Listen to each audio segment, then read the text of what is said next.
Anmaafan nama jibbaa godaanni yaadaaf qalbii isan itti dhibame sababa kanaaf kadhannaan koo duumessa irratti qabame yommutti dhiigamuu dallaana abbaa kooti antaa'een ilaalu wanaaf dhaala kooti dhugaan fiira kooti yommutti sarbamuu mirgisaa bakkooti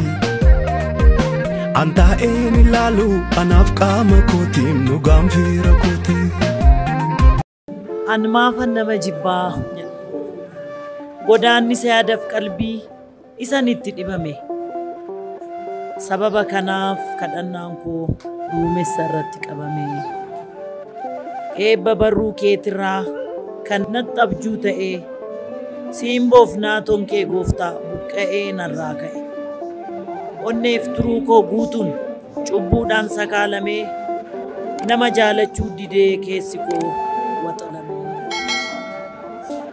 jibbaan haguugamuu cubbuu koorraan hiikkadhaa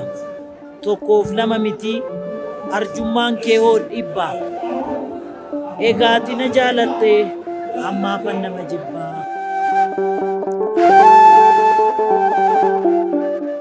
Anmaafan nama jibbaa godaanni yaadaaf qalbii isan itti dhibame sababa kanaaf kadhannaan koo duumessa irratti qabame eebba barruu keetirraa kan natti abjuu ta'e siimboof naatoon kee gooftaa buqqa'ee narraa ka'e onneef turuu koo guutuun cubbuudhaan sakaalamee nama jaalachuu didee keessi koo waxalame jibbaan haguugamuu cubbuu koorraan hiikkadhaa tokkoof lama miti arjummaan kee hoo dhibbaa egaati na jaalattee ammaafan nama jibbaa.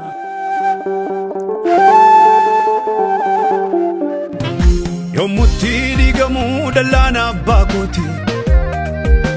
antaa'een ilaalu wanaaf dhaala kooti dhugaan fiira kooti yommutti sarbamuu mirgisaa bakkooti antaa'een ilaalu anaaf qaama kooti dhugaan fiira kooti.